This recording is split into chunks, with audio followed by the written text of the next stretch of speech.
We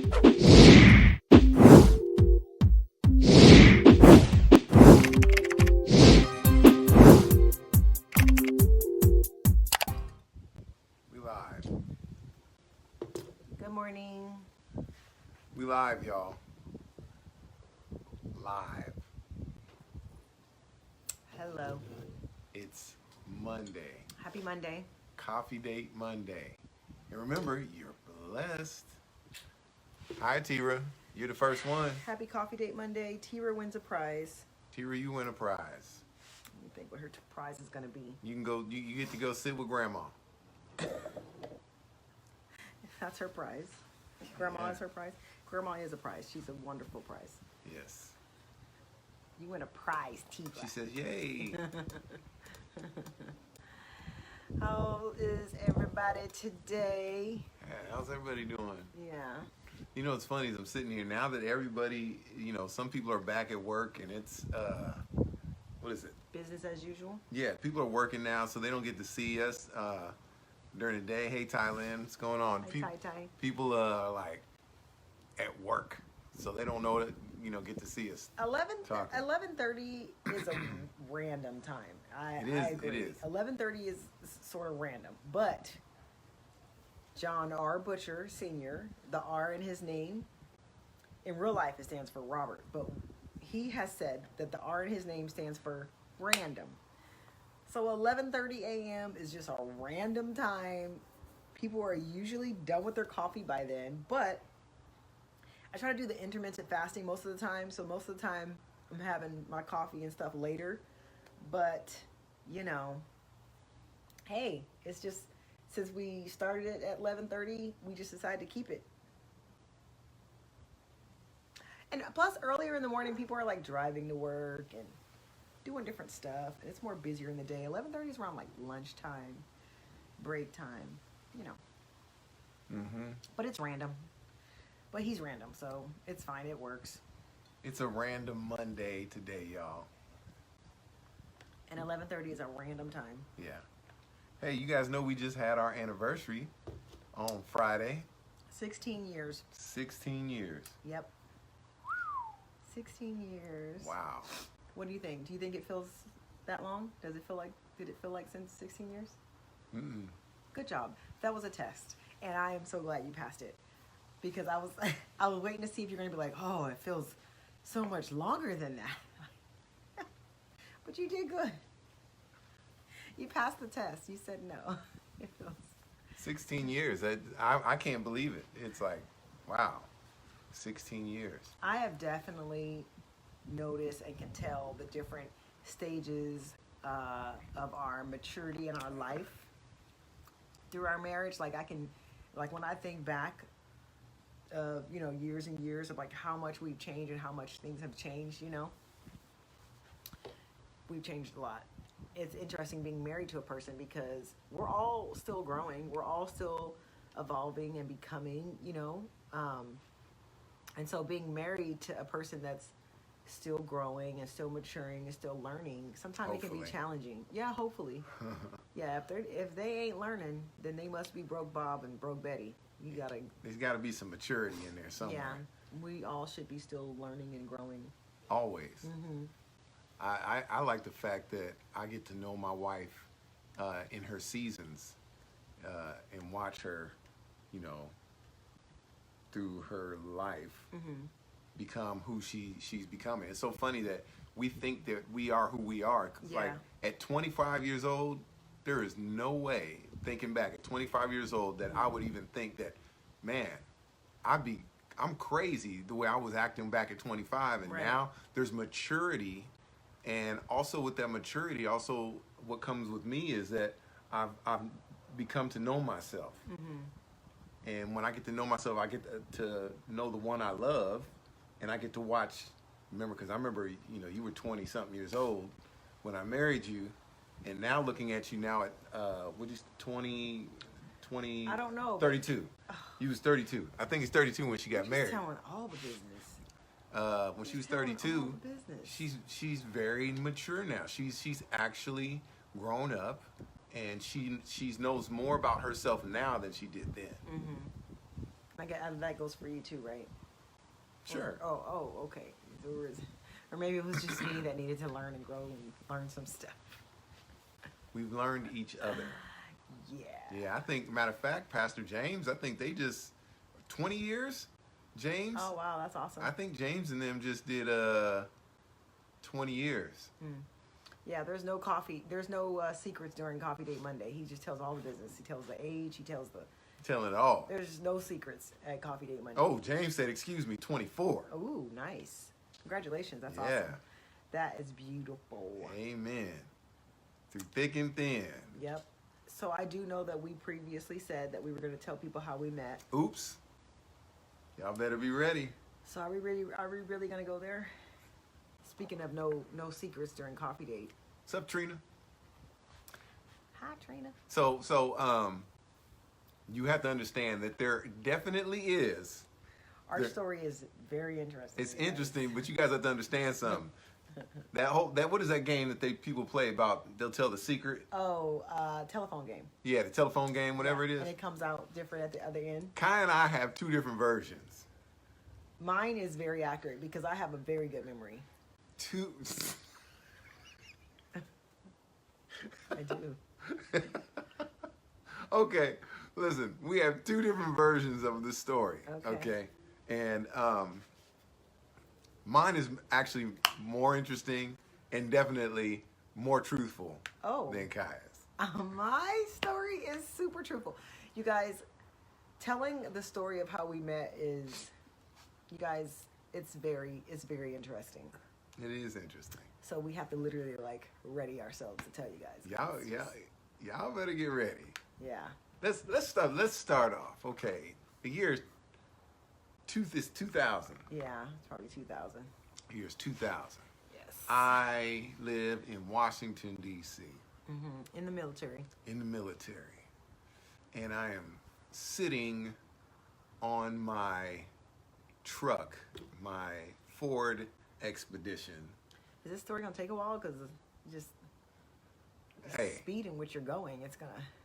You guys got to get ready. You got to get ready. We're about to be here all day. I was sitting on my Expedition, and I was sitting on, we had a high rise, and I was sitting there in the parking spot, and I was sitting outside looking at the sky, and I told the Lord, I said, Lord, I want to be married. Said on today. On today, yes. On today. I was like, Lord, I want to be married. Tira, yes, long story. So, as I'm sitting there telling the Lord I want to be married, I was very specific with the Lord. I was praying. I said, I want to be married, and Lord, I want to be married. But if I'm going to be married, I want a woman that knows you, a woman that loves you. I want her to be a worshiper. I want her to serve you and be able to serve me, submit to me as I submit to God. And I asked him that. And not only that, I said to the Lord, since I'm here, I might as well ask for specifics. Right? Yeah, so you threw in some details? So I threw in some very clear details about how I look and all that. I said, Lord, you don't have to go into what the details were. I said, Lord, I want her to be able to sing. I wanted her to have long hair. I wanted her to be dark skinned. And she had some attributes about her that was in my heart. It was my heart. This is why I like to start off telling the story. Thank you. See, Atira. That's what Atira. You see what Atira put? Because she's heard this story 1,100,000. She knows it all. 1,100 million times. She knows both the stories. So anyway, at that point, I just told the Lord, and I just gave it to the Lord. Yeah. And at this time, I was just serving at my church. I wasn't trying to date anybody. I wasn't looking for anything else like that. And then maybe about 2001, I get an email. You got the email. Here it goes. There is some difference. Here it goes. In the story, you guys. Here's where. So, but we're gonna switch off. So I'm just gonna tell you. I get an email. You get an email. Okay. So when I look at this email, now mind you, during this time, 2001, there is a website called Black Planet. Okay. Black Planet. Which was It was like the original MySpace before MySpace. Yeah. Before Facebook, before MySpace. It wasn't a dating site. It became a dating site later on. Years later. It kind of was like that, but we're talking about back then. Yeah. People were putting on stuff, but for me, I get Tira said recoveringplayers.com. I can't. Okay. So anyway, let's get so I got this I get this email. Yeah. And supposedly you got the email is from this women's organization from out of California called WOW. Yeah, Women of the Word. Women of the World. Women of the Word, not the world. Women of the Word. I got to speech. But Women of the World is completely different than Women of the Word. It was worldly, but it was definitely Women of the Word. It was okay. It was God's Word. So anyway, I get this email from this organization, no pictures, no nothing about this organization. And basically what the email told me was this. Wow. You seem like you're a really nice pimp. I don't even know who this is. Yeah. Sends me an email and says, you seem like a really nice pimp. Yeah. Period. Okay. That was it. So I do acknowledge the fact that I did send an email saying, wow, you seem like a very nice pimp, but it wasn't like a friendly email. It was a, dude, I'm standing for righteousness and justice, and you're trying to be a pimp to God's women in God's kingdom. And so I was almost like a sheepdog kind of email, because what happened was, let me tell you guys what happened. What happened was, because on this site, you could nudge people, almost kind of like with Facebook, I think it's called a poke. No one really knows what it means, but it's almost sort of like, hi, I'm here type of thing. So there was this thing you could do in Black Planet. It's like a nudge or a poke or a look or something. And he did a look or a nudge or a poke, whatever he did. And so that's what made me look at his site. That's the reason why I looked at him. That's the only reason. That's the only way I found him. She was soliciting. She was soliciting money for her organization. That's how she found him. All the way in Washington, D.C. I found him or knew of him because of the poke or the nudge. Okay. So I go onto the site to figure out who this man is, because I'm soliciting money for our nonprofit for the Women of the Word for our nonprofit women's organization called WOW, Women of the Word. Okay. And this organization was about empowering women who have been through hurtful circumstances, sexual or mental or physical abuse. And so it was a women's empowerment organization. And so we were looking for donations to help our organization. So I'm reaching out to people who are Christian. This guy poked me or nudged me. I look him up, and I'm like, oh, wow, he's a Christian, blah, blah, blah, blah, blah. But then there's this little section. It's almost like Facebook has an about section. There was like this little section, like a little sidebar section that some people don't look at, but I was looking at it because I'm trying to figure out, oh, who's this guy? Like maybe he's a prominent person, like he could really send a big check for our women's organization or something, And then I see in the about section, it says long range pimping. LRPs. I'm like, what in the world? Everything else on his site said, I love Jesus. It's all about God, all about the kingdom, all about he wants to send forth God's plan and unite the body of Christ. All these amazing things. And then all of a sudden, long range pimping off in this small letters on the side. And I'm like, oh my gosh, he is a predator. He is a predator for women in the church. So immediately, all my alarms go off. I'm like, this dude is a straight predator, and he's looking for Christian women, and he's gonna pimp them. So I'm thinking, dude, I gotta call. All the red flags need to come out. I need to sound off the alarm. This guy's a predator. He's looking for Christian women, right? So I sent him that email and say, oh wow, you look like a really nice pimp, right? LRPs. Y'all don't know about the LRPs. I was long range pimping, but so. Y'all, this is a true story. Yeah, so, I was so I was so alarmed. This is the email. So when I look at the email, I'm offended. Yeah, he's offended. I'm offended, and I type back, and I'm like, why would you even say something like that to me? Yeah. You know, and I don't know. I still don't know who this person is. Why would you say something to me like that? And now I'm thinking, oh, he's playing. Now I'm he's playing. So now she gonna hit me back and go, you need to look at your profile. Yeah. Mm-hmm. So look at that small print. So buddy. I go look at my profile, and right up underneath, like literally, like right up Small underneath, it's like letters. long range pimping. And everything else is Jesus this, God that. I love God's church. I love God's people. Jesus this, and then all of a sudden, long range pimping. Long range, what yeah. the heck? What is that? What kind of demonic, like? Mind you, I had got my account for Black Planet before I got saved. So when I got saved, I rearranged everything and never took the long range pimping off. You didn't change that part. And I never changed it. So I didn't know that though. I thought maybe that was like, you know how like back in the day your slip would be showing and be like, ooh, your slip is showing. Like, you know, it's like, oh My no, slip was showing. Not my slip. My slip's not showing. Slip Like, was oh showing. yeah. So it was almost like, oh yeah, buddy, your slip is showing. You're saying you love Jesus and you love God's church and all this, and then all of a sudden there's your slip showing talking about long range pimping. Slip was You're showing. baiting women and you're being a predator. So that's what I'm thinking. And he's like, oh my gosh, thank you so much for telling me. I didn't know that. Yeah. And la la la la. And I was like, okay. And I'm thinking, I don't know about this guy. I think I kind of blew the whistle on him and, you know, whatever. But come to find out he really was like newly saved like that year or something like that. So he's kind of like freshly saved. Pimpsforjesus.com.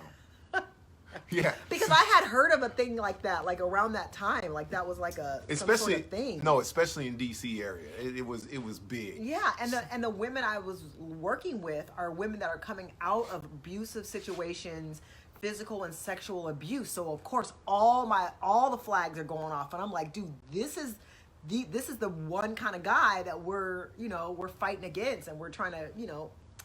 So it was a big old mess, you guys. So that's how we kind of got.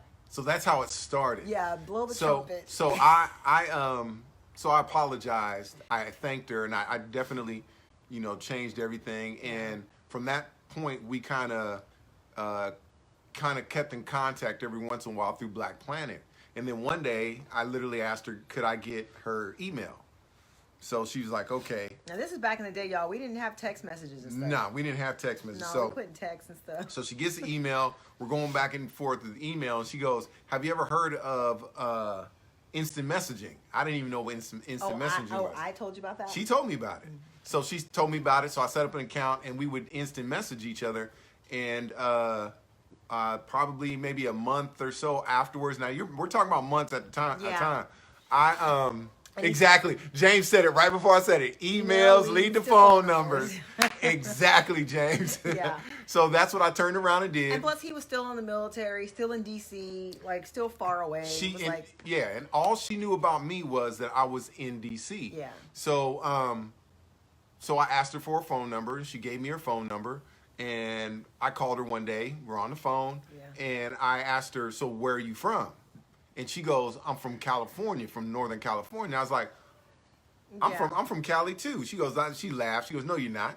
I was like, "No, for real. I'm from Cali. I'm from the Bay Area." She goes, people usually never knew where Fairfield. Nobody knew where Fairfield was. And then she says to me, I was from Fairfield. I went to a high school. Well, no, I actually asked her, "What high school you went to?" She said, "I went to Armio High." And I said, "So did I."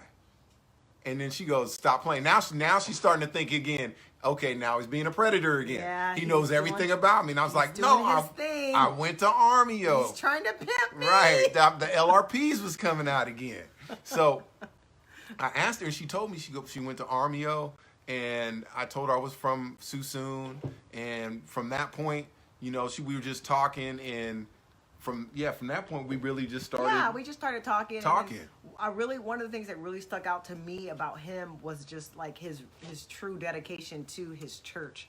Like he was doing all these different things for his pastor. His pastor was super, super old school. So pimp lies. Lies and pimp lies.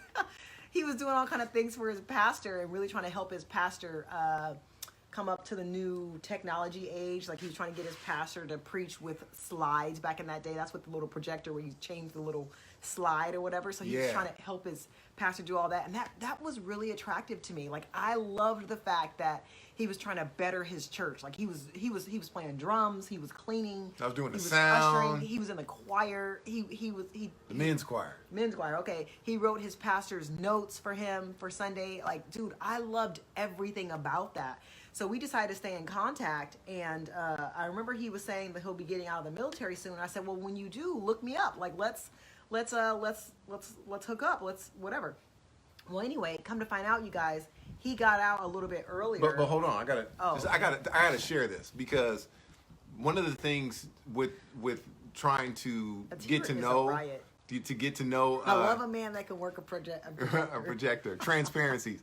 Kaiya would help me with. I type them up. To type them up, because I couldn't type that well back then. Yeah. And I would just like send the pages over to her, like fax them to her, or whatever. Yeah, it was your pastor's handwritten notes, right? Yeah. And so the pastor would think John was this brilliant, and I was typing this stuff up for him. This is my pastor, Yeah. Bishop Carver E. Poindexter at the Love of Christ Church, Alexandria. Just wanted to get a shout out there, Mother Poindexter. Sweet little guy. Yeah, I love them to death to this day. But these are the things that she would help me out with helping the ministry out. Mm-hmm. But it was all she knew even then.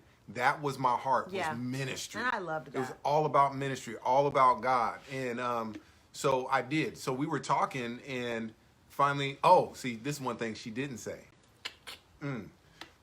So mind you, we're what is it called? Instant messaging. Instant messaging. Typing, So one day I go, can you send me a picture of you? Mm-hmm. I want to know what you look like. Yeah. And of course, she found probably her cutest picture. Best picture I could find. The best one. Best picture I could find. And when she sent me that picture, remember that prayer I had? There it was. That prayer when I was laying down said, she had long hair, she was chocolate, and everything else I asked the Lord for. Yeah. And Katrina Collins, God bless you. Good to hear from you, sis. So after that, I was telling her, look, I'm about to get out of the military, and maybe when I get back home, maybe we could go get some coffee or go to the movies or something. Yeah. And I have 2 sons, and she knew everything about me. We had talked about all that. Yeah, we had talked on the phone a lot up until that point. And so he's like, "Hey, I'll be coming home soon, maybe like in 2 weeks. Let's hook up." I'm like, "Yeah, sure, that sounds great." He said, "In the meantime, let's do this thing where it's like a FaceTime, but it was through Yahoo. So Yahoo Instant Messenger was allow you to see your face. And so what I did was I did my hair and everything up top, kind of like Zoom now. And he says, okay, I'll meet you there at like 6 tonight or whatever, right? So here I am just getting the face part and putting a shirt on, cute shirt on or whatever. And then right at that time, my doorbell rings. And it is him, you guys. She thinks I'm still in DC. DC. He surprised me. Now I didn't know that this was going to be a hint as to how he lives his life even to this day. Everything's a surprise. Everything's surprise, surprise, surprise. Like new car, surprise. New house, surprise. Like he loves doing surprises. So anyway, here I am thinking he's not coming to visit California for 2 weeks, but here he is, surprise, he's at my door, and I'm only together from the head up, because I'm like, oh my gosh. So here I am running around trying to get dressed and get myself together, because I've been talking to this guy for quite a while on the phone and like emails and stuff like that, and I had grown a fondness with him. I was helping him serve at his church, and I'm like a little nervous. And I'm not knowing if I can really measure up to the picture I sent. I'm like, I sent him the best picture I could find of myself, but I'm not really sure what I'm looking like today. So anyway. So my brother flew from California. Yeah. Picked me up, and we drove from DC all the way to California. And how long? Like 2 days? 3 days? It was about 4 days. We took our time. We get home. I get to the house. And I see everybody. Everybody's happy to see me, blah, blah, blah. I look at everybody. I'm like, hey, good to see you guys. I'll be back. I got something I got to do. Yeah. I got to go meet this girl. He didn't even wait. I did. And my brother, and this is a true story. My brother says to me, mind you, we just got done. We've been driving. My brother gets gets to the house. I said, look, I got to go meet this girl. My brother says, dude, you just been driving 3,000 miles. You ain't even took a shower to come see this girl yet. Yeah. That's how excited he That's was. how excited I was. And here I am sitting in front of the computer thinking he's getting ready to log on, and there's a knock at the door. Right. So, surprise! There he is. And Papa, so I knocked on the door. Yeah, I lived with my parents at the time. And it's in Cordelia. And Papa opens up the door. And Papa just sitting there looking at me like. Now, they had talked to him before because me and my mom and my dad was super close. So I'm like, I like this guy. So I wanted my mom and dad to talk to him and hear him and check him out on the phone or whatever. And they had already noticed. They were like, oh, we think he's a great guy, you know. So by the time he showed up at the door, they were like, oh, wow, here he is, you know. And so Papa opens up the door. Yeah. And he's like, Kaiya,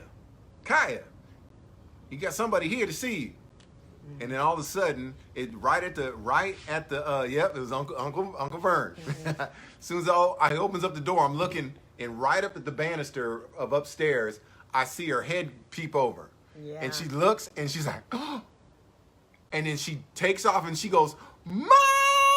Yeah, you guys, so she called Betty. Yeah, I wasn't ready. She wasn't ready, and I wasn't ready. She had to take off, and Papa's sitting there talking to me. Papa ain't got nothing to say. He just looking at me like, hey, how you doing? Yeah, I wasn't ready. I mean, like a person that you've been talking to for months and months, you kind of like developing some feelings for them. Like, man, this guy is pretty cool. This could be like the guy. And then all of a sudden he's there in the flesh. Like, I needed some warning, you guys, but Mr. Surprise, here he is. So I had to get myself together, you guys, but no lie.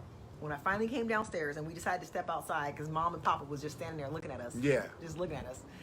We decided to step outside, and I'm not even gonna lie. Okay, this is the most corniest part of the story, but I am dead honest truth with you guys. I am not lying on this part. We went out in front, and the moon was setting.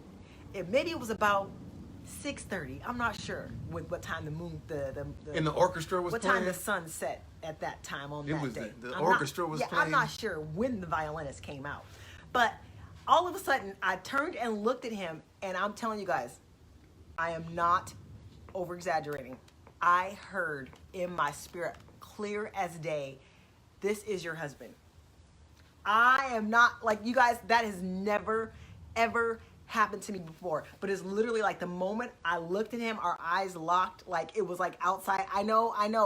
It sounds like some weird, corny Disney movie, like, I know. I am not exaggerating. I literally heard, this is your husband. And I almost said it to him. Like, that's how clear it was. Like, oh, wow, so you're my husband. I almost said it because it was so clear in my head. And I have never heard God like that crystal clear, like that profound before, that I almost said it to him. But then something stopped me and was like, maybe you shouldn't say that. Maybe you shouldn't say it because, like, maybe he don't know, or maybe he's not really sure, and then he'll take off and he'll run away. Like, maybe you should keep that to yourself. So I'm so glad I kept that to myself, you guys, but I literally almost said it. That's how that's how clear it was and so profound it was. But I had never felt that way about anybody ever. And I knew, oh, this is about to be interesting. This is about to be a very interesting ride. And one of the things that I noticed about what John said when he gave those specific details to the Lord about what he wanted his wife to be, you know, at that time, I was not all of those things. I was not. Like, I could have said that I was, but in my heart, I was not. However, the Lord knew that what I was becoming and what the calling was in my life. So for him to say, I want somebody that's a worshiper, I want somebody that loves God more than they love me or themselves. Like, I wasn't there at that point, but as I grew more and more in my relationship with the Lord, that is who I became. And so sometimes we can look at somebody, you guys, and we can get turned off like, nope, that doesn't meet the criteria. That doesn't meet my list. But God brought them to you for a certain reason. Maybe they're not that right now. Maybe it's something that you can't see right now. But there's something that the Lord is working on the inside of them, that they are becoming those things that are on your list. And that is the reason why God's connecting them in your life. And so sometimes we can't be so... what do you call it? I don't know what the word is. because we had a stroke. So I have a loss of words sometimes. We shouldn't be so quick to just like write somebody off sometimes. We have to allow the Lord we need to take the time and allow the Lord to reveal some things to us, because there's some things in them that God wants to draw some things out of you. Like, you don't know, but I appreciate the Lord, That's, I think, one of the old things is saying you have to become what you want. So, and I'm not saying that you have to change, but a lot of times you're looking for what you want when you're not even ready for what you desire. That is true. That's good. And so a lot of times I knew what I wanted. Yeah. I asked God that. But were you a man that can? But can I be the man that I need to be for the woman that I want? Mm-hmm. So. And it was funny because Kai and I just talked about that this week. Mm-hmm. And when I was telling her, I said, you know what? Thinking about when I sat back and asked about that prayer to the Lord, basically about what I wanted. Mm-hmm. And the Bible says that He will give you more exceedingly and abundantly more than that you can ask or even think. Mm-hmm. That I wanted that, mm-hmm. but was I ready for it? Yeah. And then I started telling myself, or even asking Kai's like, so when you were asking for that, did you think that that's who I was when you first met me? And I was like, today, yes. Mm-hmm.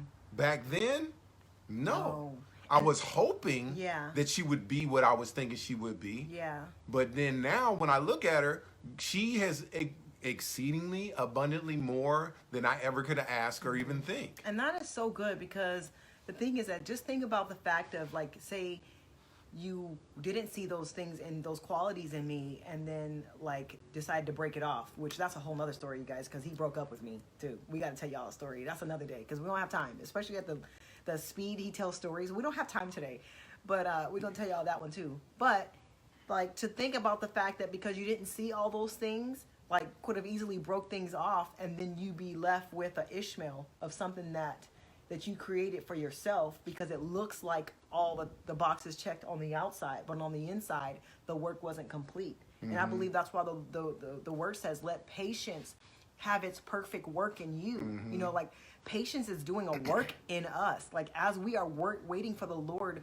to fulfill some promises and some things and some dreams and the desires that we have, patience is still working out some things in me to ready me for that reward. Mm-hmm. And sometimes, like, when we think about other people being what it is that we want or what we need, like, allow patience to work in you so that you can be the right person to receive that and to accept that, and to be attached to that kind of blessing or that kind of glory.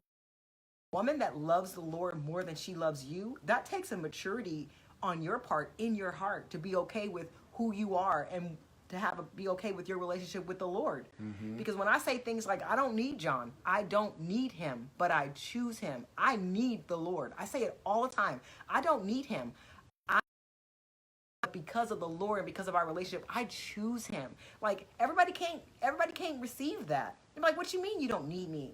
Like, that's like one of the, what do you call it? Status quo type of cliche type of phrases all the time. Like, I need you. And people are so complimented by that, and they love when someone says that they need them. People want to be needed. They want to be needed, and that's a terrible place to be. I don't want to be needed, because I can't be anybody's God. I'll fail every single time. So I want him to say that he doesn't need me, but he chooses me. He needs the Lord. So yeah, we have to literally grow to the level of being able to receive the promise and the reward. I think that's what Jesus was saying. He's like, listen, you didn't choose me. I chose you. Yeah. And that's the huge thing about a relationship. It's we choose each other. Yeah. But at the end of the time, I choose you, but I don't need you. No. I've chose to be with you. I've chose to lay my life down. I've chose to forsake others. I've chose to be here for better or for worse. That's what I choose to do. Yeah. It's a choice. Yeah. And what happens is I need God to help me with my right. Oh, this is good. I need God to help me make right choices. Oh, yeah. And when I make that right choice, watch this, even in a marriage, there's sometimes that you forget who you've chosen and you start choosing other things, or you choose to want other things. And at that point, you need to stop and ask God and ask God and say, I need your help with my choices. Yeah. Because I've already made a choice, because God said, I've chosen you before the foundations of the earth. And the same way that he chose us is the same way that we turn with our spouse and choose them also. Yeah.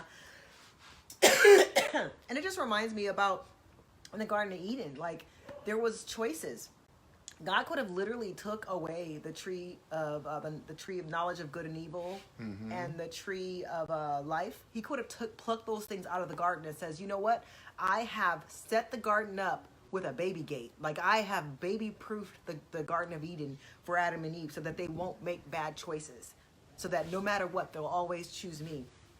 But in the end, he allowed those things, those other choices to be there in the midst of the garden because he wanted their relationship to supersede anything else. And that is the same way with all of us. It's like, I want him to choose me. I don't want to cover his eyes and not allow him to see other women. I don't want to go through and baby-proof his Facebook and not allow him to see attractive women. No, I don't want to do that because why? When there is other choices, that makes the fact that he chose me, it makes it so much more meaningful. Wow. And that's what God wanted for all of us in the Garden of Eden. He's like, I want our relationship, the fact that I've chosen you, now I want you to choose me back. I don't want to baby-proof this. Good. I want you to, in the midst of all these choices, in the midst of all these distractions, like I want you to look to me and say, God, yet and still, I still choose you.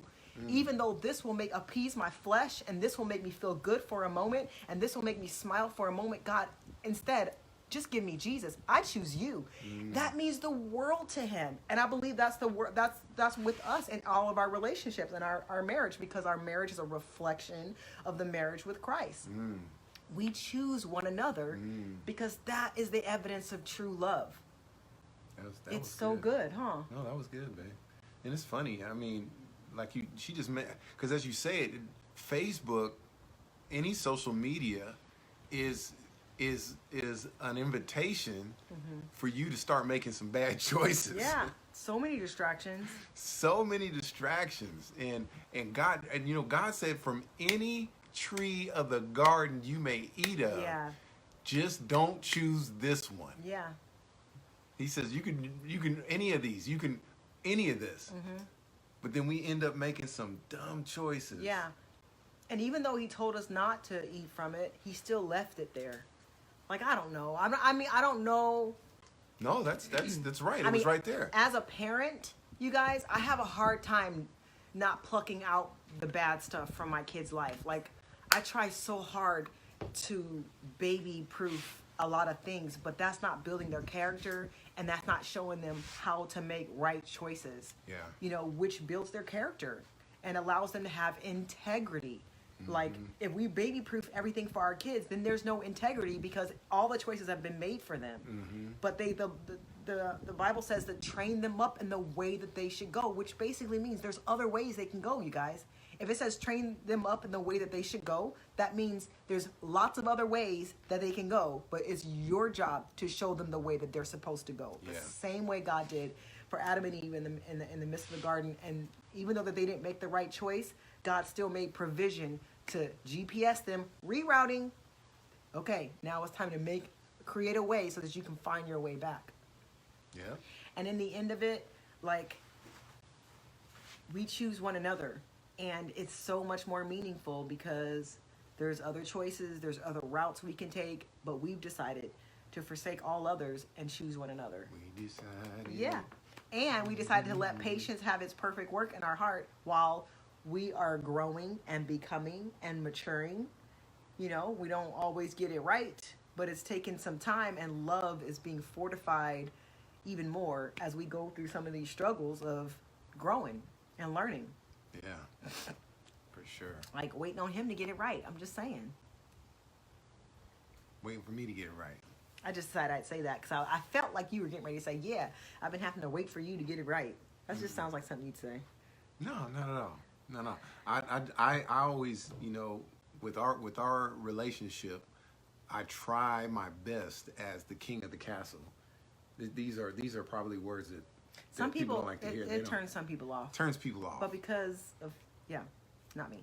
Yeah, well, I'm the king of the castle. God told me that when the righteous rule, the people rejoice. the people rejoice. And as a king, that means that I should be ruling my house righteously. Yeah. As a prophet, I should be speaking God's word over my Life. family and my children. Come on.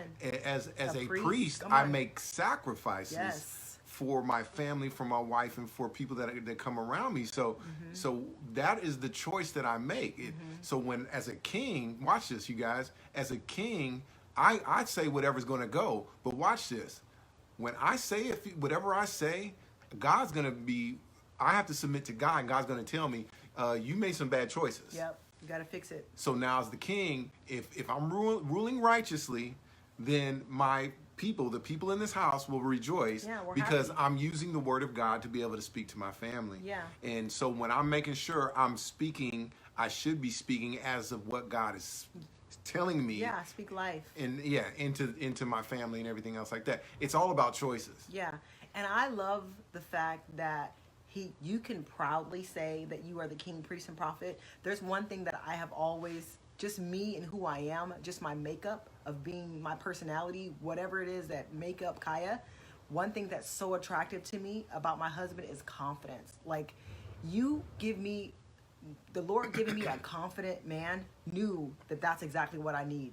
We joke all the time about how he's a know-it-all. He acts like he knows it all or whatever. But in the midst of it all, if you peel back all the layers, it's just confidence. God has just given him a godly confidence. And I love that confidence, because when you have confidence like that, to say things like that, that means you're going to back it up. Especially when you're attached to somebody like me. It's like, you say you're the king, you say you're the priest, you say you're the prophet. Well, I'm waiting for you to back that up. I would love for you to be the king, priest, and prophet, because that means I don't have to do it. That means that I don't have to run around and do your job and do this and do that. No, that means that everybody's playing their position, which means the Lord can now work and move in our family and give blessings and establish prominence and establish legacy and inheritance and the desires of our heart, like when everybody's playing their part. And so I love the fact that he can proudly say, I'm the king, priest, and prophet, because that comes with a price. And that price is not cheap. And not once do I want to trade places with him of having to do that, of having to carry that weight, So I love that you have confidence. Yeah, and a king, just because a king requires submission to people underneath him, you have to. A king still has to submit. Yep. To the king. Yep. And so in order, like my cousin Kiana just said, a lot of men, they want to be treated like a king. Yeah. But they don't act like a king. Right. And so many men they don't want to submit to anybody, but they want people to submit to them. Nope. Well, there's one thing that my wife said to me years ago. She goes, you know what? You could be a king as long as you're submitting to God. It makes it, there was a word you said. It makes it easy to submit to you. It makes it easy to submit to you. Yeah, because I knew that he had a real relationship with the Lord, it allowed me to trust him enough to submit to him. Because being a strong woman, because I know I'm a strong woman. She's strong. I'm a driver. I'm assertive. Some people have called me rough around the edges. She's a driver. But God's doing something with all that. But anyway, it's going to take a special man to lead me. I want to be led. And honestly, like most of the time, really, if we really think about it, you ladies, I feel like a lot of people will disagree with me. But really, if we really think about it, we want a man that's strong enough to lead us. Here's the thing. Everybody can't lead me. Every man can't lead me, because I've tried before with past relationships. They'd say they love Jesus because they knew that would get my attention. But at the end of the day, they were not a king. They were not a priest, and they were not a prophet. They were long range pimping. And I'm like, nope. So it takes a great man of faith with confidence in his relationship with his Lord to be able to lead somebody like me. But because I knew of his relationship with the Lord, because I saw it, I saw the fruit from it, People can say things for so long, but there has to be some fruit at the end of the day. Because if the tree has no fruit, it's just a shade tree. It's just casting shade. It's just blocking out the SON. Yep. Don't nobody need no shade tree. We got glasses for that. We got hats for that. I don't need no shade man. So because he had that the relationship with the Lord to be able to back that up, that made me feel safe to trust him, to submit to him. Because if he did something wrong, I knew I can go tell God on him in a hot second. And I did many times. I would go and tell on him in the quickness. He wouldn't even know. I'd be in the room telling. I'd be like, look, Lord, look, this is what he doing, and I need you to deal with him right now because I can't. I can't, Lord. Deal with him. And you know what the Lord would do? He would deal with him. He would deal with him. And that's why I felt safe to submit to him, because we were both in the safety of our Heavenly Father. Mm-hmm. And he had a direct dial and direct connection with him. And so I love it. I love being a wife to somebody that's submitted to the Lord. I love being a husband to a woman that submits to the Lord, but also submits to her husband. Yep. So. Yep. Yeah. Amen. That's right, And y'all. so she said, I'm a tattletale. Just to let y'all know, Pastor Kaiya, she tells. I do. I be telling the She Lord. be telling. I will tell him She in a snitching. second. She be snitching, dry snitching I do. all the time. I'll be like, Lord, this man. Mm-hmm. She Lord, be you snitching. need to get him. I be sleep, and I can hear it, just praying in tongues. And Tell it. Tell it. I'm like, Like, what's going on? You're like, I got feel in the spirit that she's telling on me. Dry snitching. Try snitching for real. But I be don't get it twisted, because I will dry snitch too. I'll tell on her in a second. Yeah. Yep. But you guys, look, we're gonna end this today. We're going to sign off. We're gonna sign off. We're gonna finish our coffee date Monday, and we love you guys. Next week we are going to tell you about how we started our relationship off, and how the Lord made me break up with her. Break up with her. This is going to be another long story, y'all. And it's 2 versions again. So, y'all get ready for long story number 2. And y'all might have to remind us, because by the time the Monday rolls around, we forget what we said we were going to talk about. And we'd be like, wait, what are we talking about? I don't know. So y'all might have to remind us that we're going to tell you guys about the time he broke up with me, and the parameters and the rules that he set in our relationship. He literally set some rules in our relationship. So we're going to talk about that next week. Love y'all. Hey, Tonda. Hey, Tonda. Love ya. We love you Hey, guys. Lawless. And seeing everybody. Yeah, it's good to see you guys. 2 Thank sides you for to joining. every coin. That's right, Ariel. Thank you guys for rocking with us. Yep. So we love you, Pastor Verlene. Love you, Pastor Sis. Verlene. My other sis, my Big sis. sis, Yep. Gail, cousin Kiana. Hey, sis, Gail. All right, you guys. Kiana. Kiki. Kiki. It's Kiki. I know. All right, y'all. God bless. See you next week. Bye, y'all. Bye.